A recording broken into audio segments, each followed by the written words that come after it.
Welcome to the Cowboys Coalition. Let's talk a little Cowboys over/under for the 2026 NFL season. First off, let's discuss the win total. The betting apps have the line at 9.5 wins.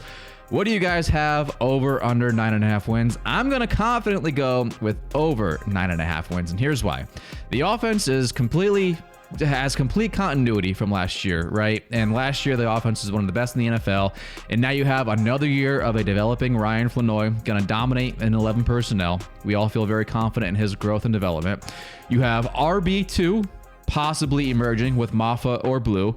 All reports are saying Maffa and Blue are both taking big steps in year 2 so far. Blue's the big home run threat guy. Maffa's another hammer where they could potentially go hammer anvil, right, with Maffa and Williams, and just hammer the hell out of defenses up the middle with this dominant middle of the offensive line. Always a path they could go. We'll see which running back 2 emerges in training camp and the preseason. But all positive things there. And then tight end 2, you've got Schoonmaker potentially being replaced by Brevin Spanford. Spanford's obviously a better blocker.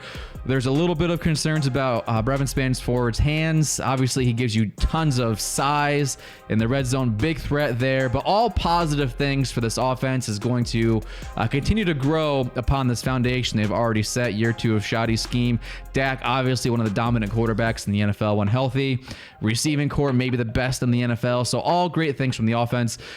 But you have to ask yourself, has the front office done enough to fix this defense? And they lost 5 games, or tied when you look at the Packers game, 5 games last year by 1 score. So if this defense can be better, and what did we say all last year? If we just had an average defense, just think of the things this team could potentially do heading into the postseason. First off, qualifying for the postseason, but also once they get in there, just having an average defense with an elite offense, what can you do?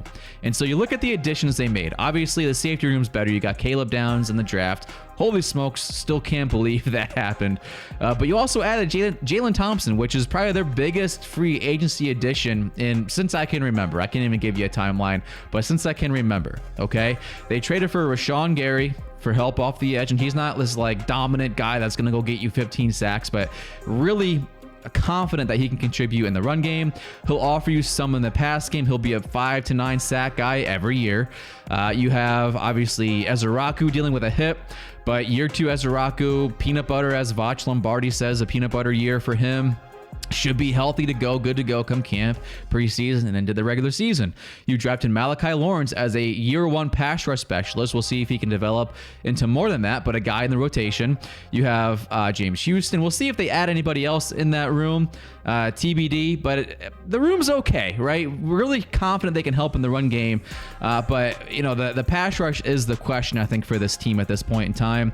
You look at the interior of their defensive line, I would say one of the best in the NFL when you look at Quinnen Williams and Kenny Clark, and now they get to go through a full offseason, a full camp together, a full camp in the system of the new DC, Christian Parker, who is a young up-and-comer, has head coaching aspirations depending on what he can do here as DC. He hasn't called a play yet, but obviously he's a guy, if you pay attention to the circles around the league and what they talk about, a guy that was desired and coveted around the NFL, and Dallas got him as their DC. A lot of hope for that guy, but again, that's hope. We got to see it play out. You look at the linebacking core, and they're helped by this defensive interior with Quinnen Williams, Kenny Clark, and Otito Ogbonnia. I always get his name messed up, but Otito, we'll say double O, Otito Ogbonnia. But you look at the linebackers and questions there as well. Overshown, can he stay healthy? If he can stay healthy, I think we're pretty confident he can be an above average player. If he can be 80% of what he was before his legs were demolished times 2, really good things coming from Overshown, if that's the case. You traded for D Winners, but you know, the question is, you kind of got 2 guys who are looked at as will linebackers. One of them's going to play Mike linebacker, probably Overshown. But with the defensive line in front of them and the dominant defensive line, can they be guys that can play free, don't have to get their hands dirty all the time as far as shedding blockers? I don't know. We'll see. You know, the gap and a half / 2 gap scheme tells us that that should be the case. But I think you're going to see kind of a hybrid system where they're not going to ask guys on the defensive line to get vertical all the time like you did in the previous scheme here. But you still want to have Quinnen Williams and Kenny Clark getting pressure in the backfield, right? And not just being read and react guys and holding up and then because that's going to slow them down. And they can get tackles for losses. They can obviously get pressures and sacks on the quarterback. And so you don't want to completely eliminate from that game, from that element from their game. But the question is going to be, how much do you see the read react versus how much do you see the vertical? And how does that impact the linebackers? Because in a read and react scheme where they are holding up the offensive lineman, well, that helps your linebackers to play more free, more sideline to sideline. And they don't have to worry about the offensive linemen getting their hands on the second level on these linebackers, which could be a problem for them. So you got those two guys. You also have Shamar James year 2. He was not bad in his rookie season, has a lot of growth, but a guy that I think could be a contributor. You obviously added Barham, who's going to play some probably edge at times, but mostly going to be middle linebacker. But he'll move around the field. You know, they'll play some 5-man fronts, get him getting some pressure on the quarterback, maybe getting some TFLs. And so a lot of questions around this linebacking core, but I feel good enough about it to say that it's going to be better than last year.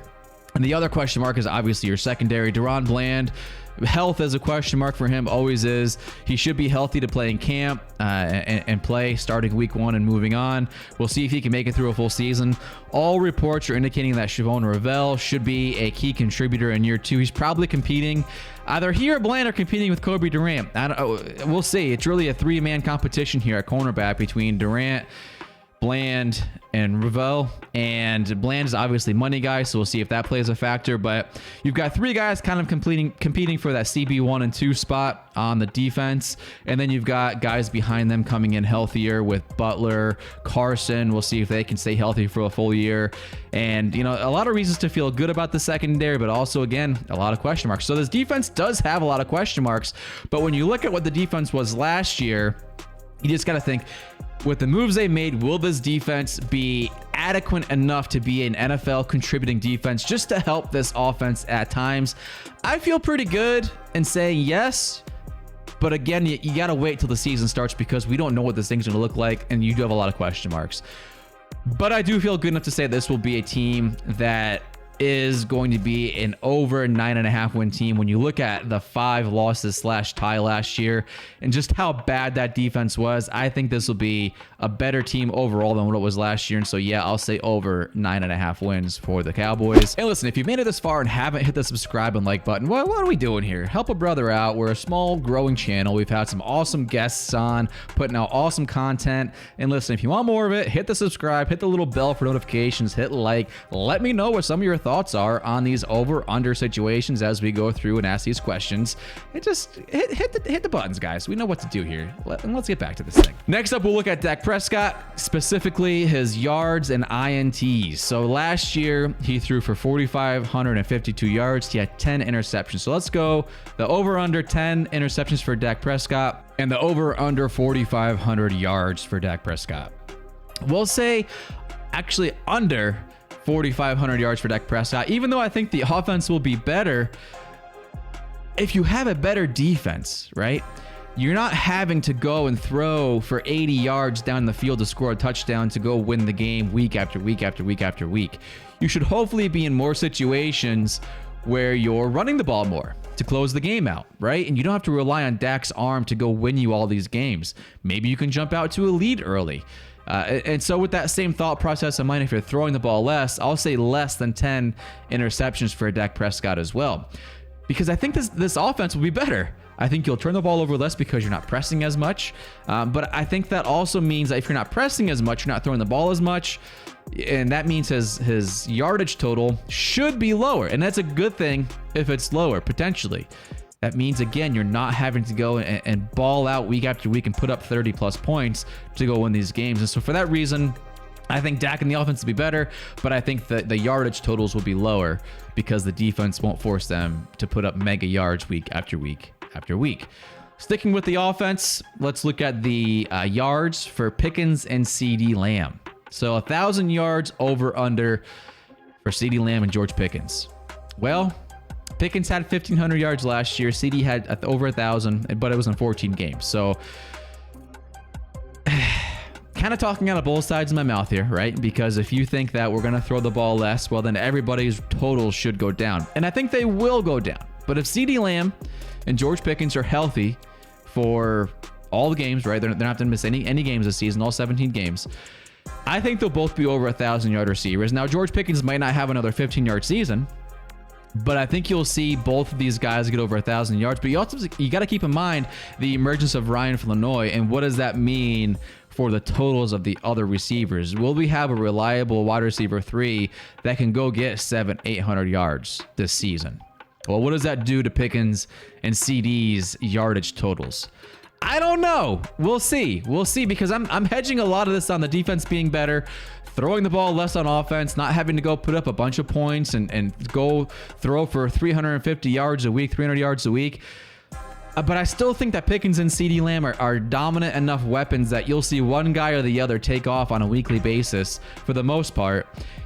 And I think they'll both have over 1,000 yards still in this season. What do you think? Let me know below. That's a tough one. I think that's a tough one. And then the last one we'll do on the offensive side is Cowboys offense, 28 points per game. Again, it all ties into what do you think this defense is going to do? Does the Cowboys offense have to go score 28 to 30 points a week?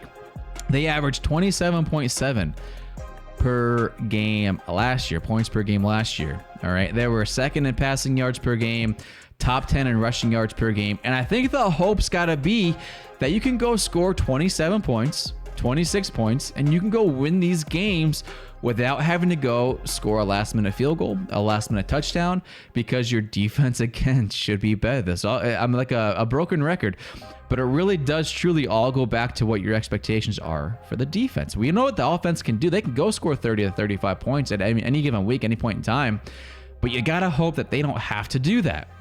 And so I think 27.7, I think they'll be at around 27 points per game. So we'll go under 28 points per game. I'll have them at 27 points per game, which isn't a bad thing. You don't want them to be a 30 to 35 points per game offense, right? Because that means they're having to score more to win these games. I think you want to be at a point where you can score like 24 points and you can go run the ball out at the last 5 minutes of the game and go secure your victory. And not have to go score like I said, a last-minute field goal or touchdown. If they could score 24 points any given week and go run the ball out at the end of the game and win because your defense is letting up 21 to 24 points per week on average, I think that is a better thing. And that is a formula that, by the way, can get you into the playoffs, because late in the season, you're not going to be scoring 30 to 35 points per week when you have to go play in harsh conditions, right? In snow and cold, rainy weather. You don't have to be an offense. You don't want to have to be an offense that has to score 28 to 35 points to go win these games, right? You want to be at that 24 to 27 mark, right, on offense per week, but winning games with that because your defense is letting up 21 to 24 per week. That is a winning formula that will get you into the playoffs and potentially beyond. And so we'll see if that's the case. But with that in mind, I'll say the Cowboys offense will be 27 points per game roughly. So we'll go with under 28 points per game for this offense. Now that's it for the offensive side. I kind of stuck to the offense for the most part on this video. I'm gonna also do a video on what the defensive expectations are over under. Maybe I'll bring in Nick's for that one tomorrow on the video that we put out. Maybe we'll do that also with our guest this week. We'll see if we can get a guest for Thursday night. By the way, tune in Thursday night, 7 p.m. Central. We go live every single week. We've had Vach Lombardi on and Tommy Yarish on the last 2 weeks. Growing the channel. If you haven't subbed already, hit that sub button. Like I said, we're small and we're growing and trying to get this thing to a certain point before the season kicks off. So any help is greatly appreciated. And with that in mind, I'll catch y'all later.